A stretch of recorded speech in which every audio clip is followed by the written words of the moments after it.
कैसे हो आप सब। आज फ्यूसिस लर्निंग के इस प्लेटफॉर्म पर हम स्टार्ट करने जा रहे हैं सीबीएसई क्लास 12th बोर्ड के कुछ कॉन्सेप्ट्स। तो स्टार्टिंग करते हैं हम फर्स्ट चैप्टर से, जिसका नाम है electric field and charges. Electric field and charges. तो सबसे पहले क्यों ना हम चार्ज की ही बात कर लें। तो कोई भी पार्टिकल जो होता है, कोई भी मैटर होता है, उसका कुछ एलिमेंट्री यूनिट होता है, प्रारंभिक इकाई जिसको बोल सकते हो आप, एलिमेंट्री यूनिट। और एलिमेंट्री यूनिट्स जो हैं वो दो होती हैं। एक तो होती है उसका चार्ज, उस पर्टिकुलर पार्टिकल का या मैटर का चार्ज, और एक उसका मास। तो इन दोनों में क्या डिफरेंस होता है ये हम देख लेते हैं। बेसिकली जो चार्ज होता है ये भी आपका एलिमेंट्री यूनिट होता है, या फिर इसको कह सकते हो फंडामेंटल यूनिट। Fundamental unit. तो जो चार्ज होता है आपका वो भी फंडामेंटल यूनिट होता है, और जो मास होता है वो भी क्या होता है, फंडामेंटल यूनिट होता है। ठीक है, लेकिन इन दोनों में बेसिकली डिफरेंस क्या होता है, चार्ज का सिंबल Q और मास का सिंबल M होता है। ये भी एक डिफरेंस है।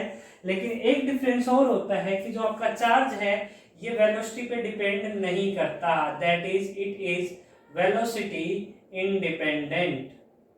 और जो मास होता है ये वेलोसिटी पे डिपेंड करता है, दैट इज वेलोसिटी डिपेंडेंट। ठीक है, तो ये इनके बीच में बेसिक डिफरेंस था। आगे हम बात करते हैं चार्ज से आप करंट को कैसे डिफाइन करते हो। तो क्लास 10th में भी आपने पढ़ा है, इलेक्ट्रिक करंट की जो डेफिनेशन होती है वो चार्ज पर यूनिट टाइम। क्या होती है, चार्ज पर यूनिट टाइम। तो यहाँ पे ये जो चार्ज है, this is charge and this is time. तो बेसिकली कह सकते हो कि करंट जो होता है वो चार्ज और टाइम का रेशियो होता है। अगर यहां से आपको चार्ज कैलकुलेट करना है तो करंट इनटू टाइम। ठीक है, इसकी यूनिट की बात कर लेते हैं। तो इलेक्ट्रिक करंट की यूनिट होती है आपकी एम्पियर। इसका सिंबल ए होता है कैपिटल। चार्ज जो होता है, चार्ज, इसकी यूनिट क्या होती है, कूलम्ब होती है, और इसका सिंबल आपका सी होता है। This is current and this is charge. और एक होता है आपका टाइम। टाइम का तो आप जानते ही हो, स्मॉल टी से आप डिनोट करते हो। ठीक है, तो ये तीनों फैक्टर्स आप लोगों को समझ में आए होंगे। अब थोड़ा सा आगे बढ़ते हैं और आगे की बातें करते हैं। तो सबसे पहले हम बात करेंगे जो चार्ज है इसके कुछ न कुछ प्रॉपर्टीज होती हैं। तो अब हम बात करेंगे प्रॉपर्टीज ऑफ चार्ज। क्या बात करेंगे, प्रॉपर्टीज ऑफ चार्ज, यानी आवेश के गुणधर्म। आवेश के गुणधर्म। तो सबसे पहले हम बात करते हैं एडिटिव नेचर की। सबसे पहले बात करते हैं एडिटिव नेचर की। जो चार्ज होता है वो कैसा नेचर रखता है, एडिटिव नेचर रखता है। सपोज बहुत सारे चार्जेस हैं आपके पास, बहुत सारे, lot of charges, Q1, Q2, Q3 and so on. आपके पास बहुत सारे चार्जेस है। तो नेट चार्ज किसी एक मैटर के ऊपर, या हमने मान लो ये बोल दिया है, इसके ऊपर चार्जेस हैं Q1, Q2, Q3, Q4 and Q5। 5 charges exist कर रहे हैं इसके ऊपर। तो इसके ऊपर जो नेट चार्ज होगा वो क्या होगा, आपका net charge Q is equals to summation of QI, where I is equals to 1 to N। तो हमारा अगर यहाँ पे 5 चार्जेस हैं तो आप लिखोगे 1 to 5, that is Q1 plus Q2 plus Q3 plus Q4 and plus Q5। और यही प्रॉपर्टी क्या कहलाती है, एडिटिव प्रॉपर्टी ऑफ चार्ज कहलाती है। दूसरी प्रॉपर्टी है आपकी कंजर्वेशन ऑफ चार्ज। दूसरी प्रॉपर्टी क्या है, कंजर्वेशन ऑफ चार्ज। तो जो कंजर्वेशन लॉ है, ये तो आप सभी स्टार्टिंग से जानते हो कि what is conservation law of charge और एनर्जी और समथिंग, जो भी आप पढ़ते हो, मोमेंटम कंजर्वेशन, एनर्जी कंजर्वेशन, तो उसमें सिंपली एक ही बात बताई जाती है कि मान लो यहाँ पे हम चार्ज स्टडी कर रहे हैं, तो चार्ज को न तो प्रोड्यूस किया जा सकता है, neither charge can be produced nor be destroyed, न तो चार्ज को बनाया जा सकता है और न ही चार्ज को खत्म किया जा सकता है। यही क्या कहलाता है, आपकी कंजर्वेशन ऑफ चार्ज की प्रॉपर्टी कहलाता है। और एक तीसरी प्रॉपर्टी और है आपकी क्वांटाइजेशन ऑफ चार्ज। तीसरी प्रॉपर्टी क्या है, quantization of charge. Okay, third है क्वांटाइजेशन ऑफ, ये बहुत ही इंपॉर्टेंट है और इससे रिलेटेड आपके एग्जाम में सवाल भी आते हैं, quantization of charge. Quantization of charge, तो जो चार्ज होते हैं वो क्वांटा के फॉर्मेट में होते हैं। क्वांटा में आपको बता दूं, एक ऐसा मतलब पैकेट होता है जिसका उससे ज्यादा छोटे टुकड़े नहीं किए जा सके। मान लो मेरे पास एक ये पैकेट है एक, तो इसके अंदर एक लिमिटेड नंबर ऑफ चार्ज होंगे, ठीक है, और उससे कम चार्ज यानी उससे ज्यादा उसके टुकड़े करना पॉसिबल नहीं है, और वो होता है आपका value charge is equals to 1.6 into 10⁻⁻19 coulomb. कहने का मतलब ये है कि किसी को आप चार्ज दोगे तो integer multiple of this number charge आपको देने पड़ेंगे, that is Q is equals to plus minus N E, Q is equals to plus minus N E. और ये जो चार्ज है ये इलेक्ट्रॉन के ऊपर ही चार्ज होता है, QE, या फिर इसको E भी बोल सकते हो।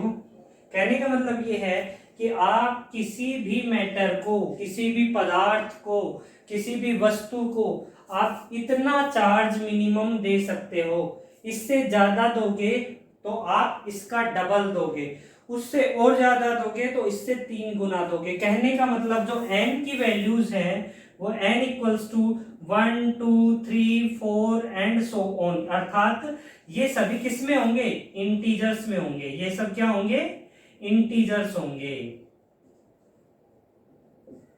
तो आपका क्वांटाइजेशन ऑफ चार्ज क्या कहता है कि किसी भी मैटर को आप इंटीजर मल्टीपल ऑफ चार्ज दे सकते हो। तो ये 3 प्रॉपर्टीज थी आपकी चार्ज की। पहली प्रॉपर्टी थी एडिटिव नेचर की, जो चार्ज है वो एडिटिव नेचर रखता है।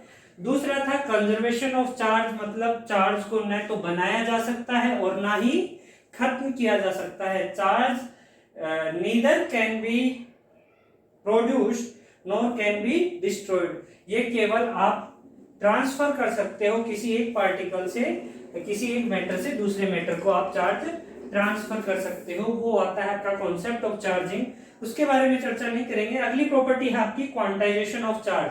क्वांटाइजेशन ऑफ चार्ज क्या बताता है कि जो चार्ज होता है वो कितना दिया जा सकता है, 1.6 इंटू 10⁻⁻19 कूलम। इससे ज्यादा चार्ज देना है तो इसका डबल देना पड़ेगा, 3 गुना देना पड़ेगा, मतलब 1 multiply by 1 2 3 4, that is Q is equals to plus minus NE। Plus minus का मतलब है वो पॉजिटिव भी हो सकता है और नेगेटिव भी हो सकता है। किसी को अगर चार्ज आप दे रहे हो तो वो क्या हो जाएगा, नेगेटिव हो जाएगा, और किसी से चार्ज ले रहे हो तो वो जो मैटर है वो क्या हो जाएगा, पॉजिटिवली चार्ज हो जाएगा। ठीक है, तो ये basic properties of electric charges थी। अब हम बात कर लेते हैं एक एग्जाम्पल की। तो एक एग्जाम्पल लिखिए, लिखो, आप भी लिखो।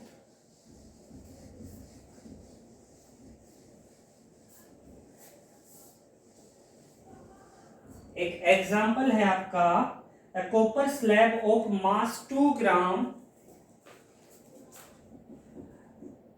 a copper slab of mass 2 gram, mass 2 gram contains 2 into 10 to power 22 atom, contains 2 into 10 to power 22 atoms। इतने एटम ये क्या कर रहा है अपने अंदर, कंटेन कर रहा है, ठीक है।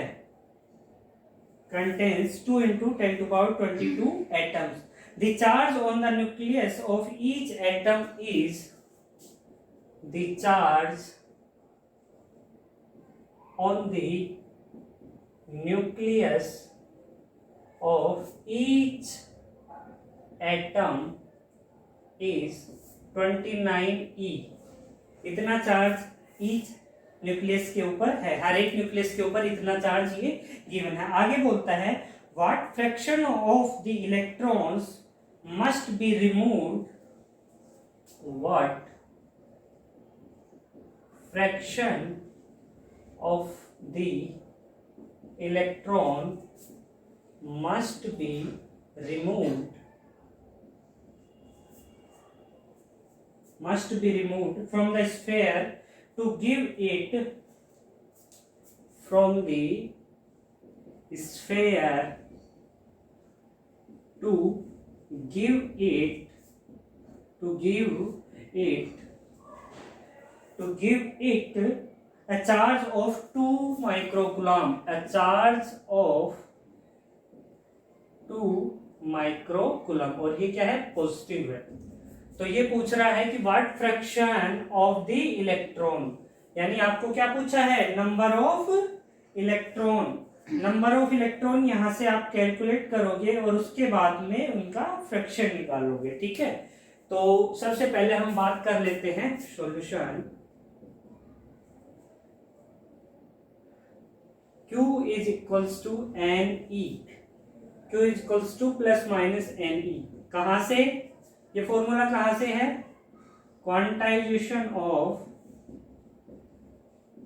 चार्ज से, क्वांटाइजेशन ऑफ चार्ज, ठीक है। Q is equals to plus minus NE। तो यहां से आप नंबर ऑफ इलेक्ट्रॉन निकालोगे तो कैसे निकालोगे, Q अपॉन E, यस और नो। तो यहाँ पे दिया हुआ है कॉपर स्लैब ऑफ मास, तो मास की जरूरत नहीं है, कंटेन्स इतने atoms. The charge on the nucleus of each atom is 29e। तो ये हमारे काम की चीज है, यहाँ पे आपको कितना दिया हुआ है चार्ज, 29e, ठीक है।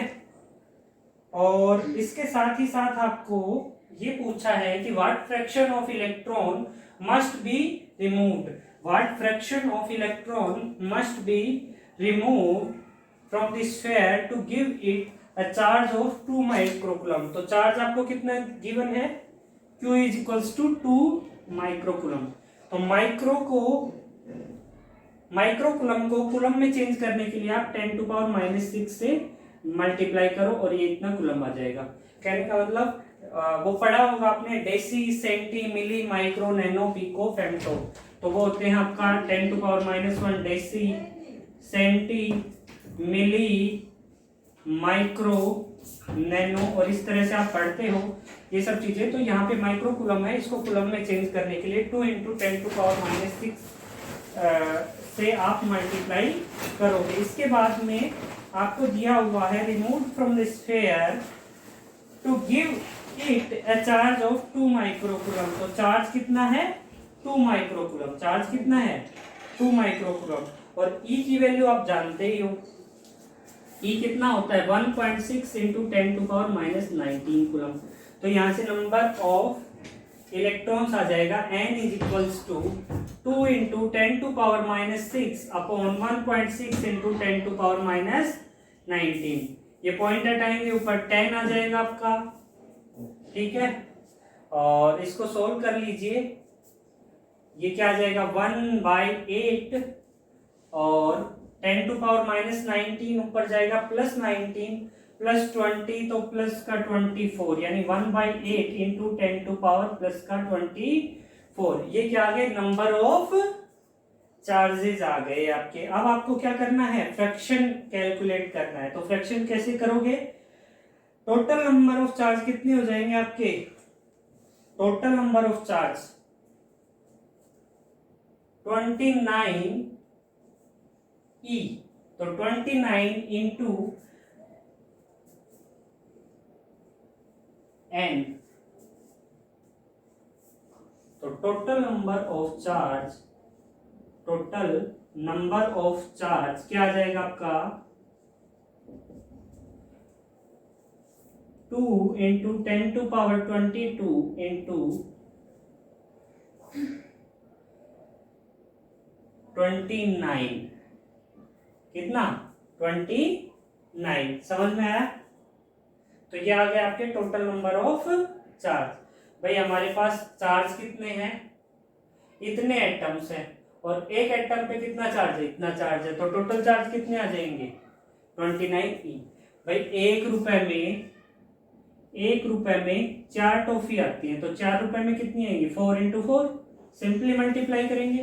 तो उसी तरह से यहाँ पे ये बोल रहा है कि आपके 2 ग्राम मास के अंदर इतने एटम्स हैं और एक एटम के ऊपर चार्ज कितना है 29E, तो टोटल नंबर ऑफ चार्ज कितना आ जाएगा 2 इंटू 10⁻22 इंटू 29। तो फ्रैक्शन ऑफ, आपसे क्या पूछा गया है यहाँ पे व्हाट फ्रैक्शन ऑफ इलेक्ट्रॉन। तो फ्रैक्शन ऑफ इलेक्ट्रॉन कैलकुलेट करने के लिए आपको क्या करना पड़ेगा, इन दोनों का रेशियो लेना पड़ेगा। दैट इज, अगर ये आपके पास वैल्यू आई है this upon this, that is the fraction of electron, fraction of electron. तो यहां लिखेंगे हम fraction of electron that is equals to 1/8 into 10⁻24 upon 2 into 29 into 10⁻22, और इसको सोल्व करोगे तो ये आपका क्या आ जाएगा, फ्रैक्शन ऑफ इलेक्ट्रॉन्स आ जाएगा। ठीक है, आई होप ये सवाल आपको समझ में आया। तो आज की जो क्लास है वो यहीं तक रखते हैं, उसके बाद आगे बात करेंगे हम नेक्स्ट क्लास में। ठीक।